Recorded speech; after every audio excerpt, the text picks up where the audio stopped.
Hey everyone, Board Game Brody here with Meeple Mountain. I was able to check out a new game called Ryozen by Tabula Games via online tabletop simulator. So now you can see what the game is like and see if it's a game that you would like to back.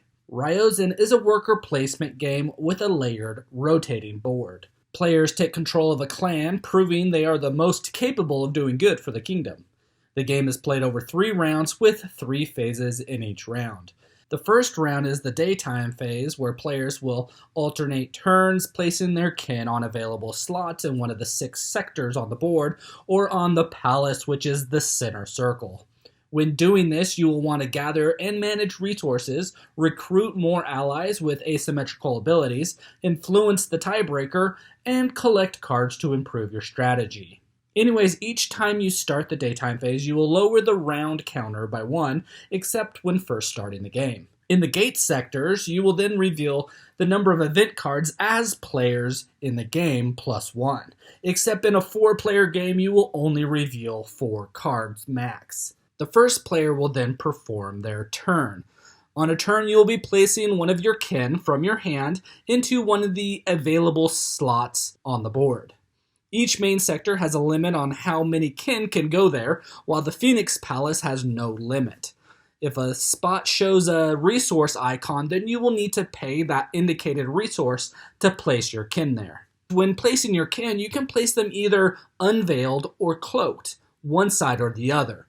The unveiled side is the side that shows its ability, and you might want to place it on that side if you want to perform the shown ability. Now after a round and during the next phase, the nighttime phase occurs, and players compete and compare influence in each sector.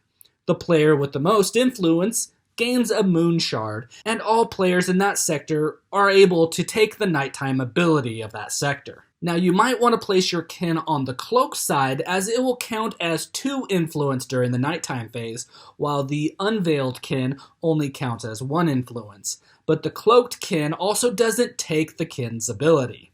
And also you have to pay 1 coin to place a kin on the board for it to be cloaked.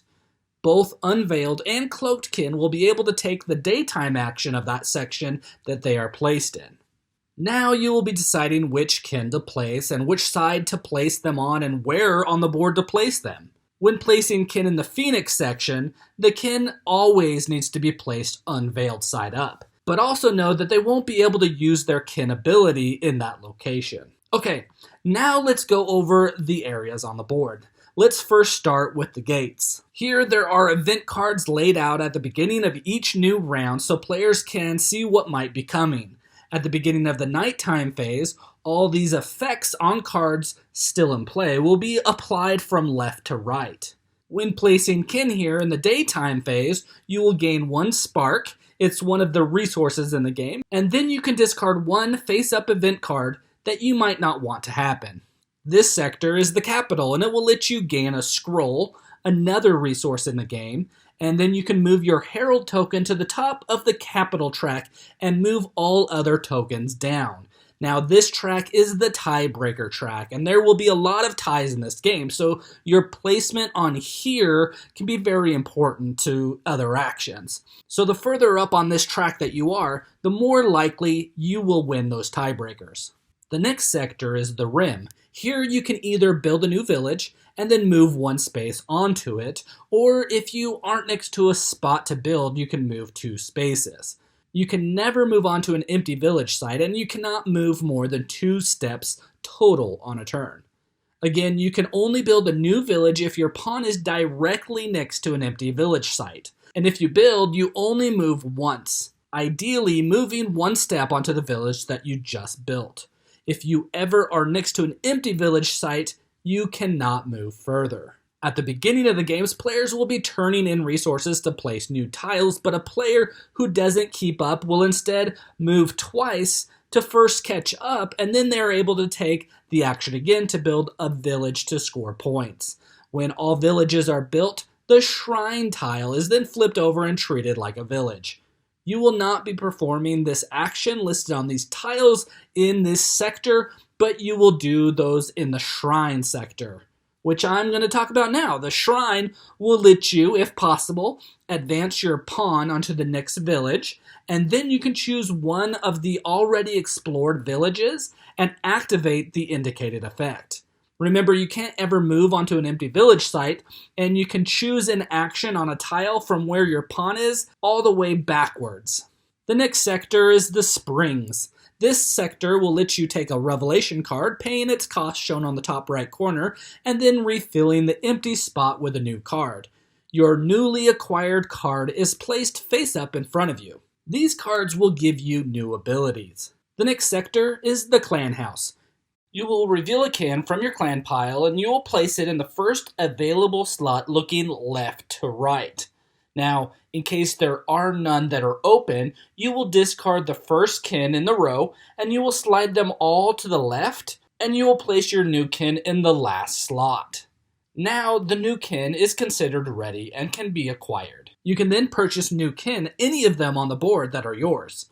This newly acquired kin will replace one of your others, which can be from your hand or one that's already on the board. If you replace one on the board, you will need to place it on its unveiled side, and you won't be able to take its ability at this time. But if you replace one from your hand, you can use it on any side when you do your normal action.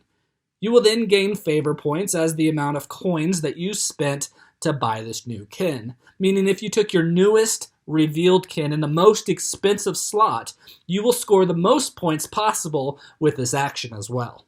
You can gain the Merchant, whose ability is to gain one resource of any kind and one coin, the Archer, who hits one kin on the opposite sector across from its position, the Entertainer, who can cloak a kin in an adjacent sector, the Fighter, who hits one kin in the same sector, the Trickster, who performs the ability of one of your kin already in the clan house, the Diplomat, who after performing the daytime effect swaps kin with one other kin on the board, the Philosopher, that lets you gain a revelation card, the Pathfinder lets you advance with your Explorer pawn to the next village if possible.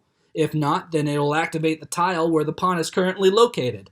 The Clairvoyant lets you either discard an event card or put the top event from the discard pile back in play to fill an empty foreseen event slot. And lastly, the Mentor will let you discard a kin from your hand to get a ready kin from the clan house with no cost and no points being given. And of course, we don't want to forget the Phoenix Palace for the last sector. Although in the game, when they talk about one of the main sectors, they're talking about all the 6 sectors, not the Phoenix Palace. But if it's talking about a special sector, this would include the Phoenix Palace.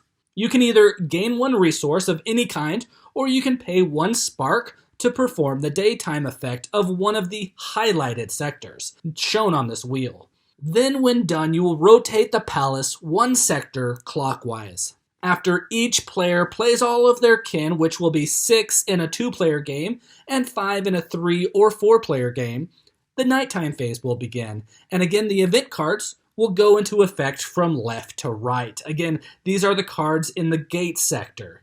These cards will affect everyone, including players who don't place kin in that sector. During the nighttime phase, all players compare the influence they obtain during the daytime on every single sector, and they seek for majorities. This will start with the gate sector and then go in a clockwise direction to compare influences. Again, all unveiled kin count as 1 influence point, and cloaked kin count as 2. As you compare influences, everyone with at least 1 kin in that sector can take the nighttime reward, with the player that has the most influence also gaining a moon shard of that specific sector. In the gates, it's 4 favor points, and whoever has the most influence gets a coral moon shard. The capital effect is to gain 2 favor points, with the player with the most influence gaining a coral moon shard. In the rim, you will get 1 scroll, with the most influence getting 1 jade moon shard. The shrine nighttime effect is to gain 1 resource of any kind, and the player with the most influence getting 1 jade moon shard.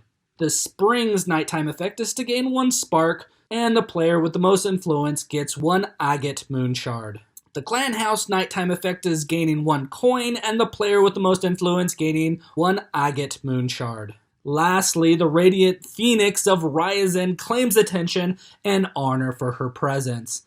The nighttime effect for the Phoenix Palace is to gain 2 points for each kin placed here, and the player with the most influence gets the first player token. Remember, there will be times when players tie for influence, and you will always reference the capital sector to determine the player with the highest rank. The last phase of the round is the dawn phase, and if this is the last round, you will skip the dawn phase, but in this phase, players will all take back their kin from the board, including the ones in the Phoenix Palace, and a new round will then begin with the daytime phase. After 3 rounds, the game ends and scoring is then done. For each set of 3 moon shards of the same type, you will score 9 points. A set of 3 different types will score you 6 points, and for each moon shard left unpaired will score 1 point each. A set of 3 of any kind of resource will score you 3 points, and for each acquired revelation card you will score as many points as the cost of that revelation card that it cost itself. Players will then add up all these points to their current points, and the player with the most wins the game. From what I've seen and played so far, this seems like it could be a solid worker placement game. Now, I haven't played it in real life, I've only played it on this tabletop simulator, so it might be a little bit different, but this is what I think. Again, it has that worker placement, it has a lot of resource management, many actions give you a resource here and another one there, and then you can use other actions to use those resources to build something, but also to score points. So you will need to find the best way to spend your resources, converting them into the most points. Now, I mentioned that the game is a worker placement game, but it's almost like a double-layered worker placement game, because you will gain actions for the daytime action, but you will also gain a nighttime action, so you're really choosing both actions when placing your worker in a sector. So you really do need to make sure that you're really taking advantage of both of those actions when choosing where to place that worker. And then you have that area control mechanic to gain moon shards. This adds just another layer of strategy as you want to get those moon shards, but you also want to place your kin in a way to gain their individual bonus actions, plus you want to place your kin in locations that you actually want to visit to get the stuff to use elsewhere. And even sometimes in this game, just barely having that majority will still give you that moon shard, but also let you play elsewhere on the board, taking advantage of all the actions that you can. So there is a lot going on, and your choices will cascade down, so one decision will make several other decisions as well. The game seems like it can be played and won different ways, as players can do what they want and would like to do from what's available, and everyone will have a chance to win the game, not just a player who plays a certain strategy. I can't speak to the components of the game, but the art and the mock-ups for the game makes it look great on the table. Anyways, I encourage you to check out some of the other videos out there to get a better look at what the game actually looks like in real life, but as far as I can see, I'm gonna like this game. So control a clan with your family and friends trying to do the most good in the kingdom in Ryozen by Tabula Games. Again, this is Boardgame Brody. I hope you enjoyed this video. Stick around and check out some other board game reviews to see what you might want to get to the table.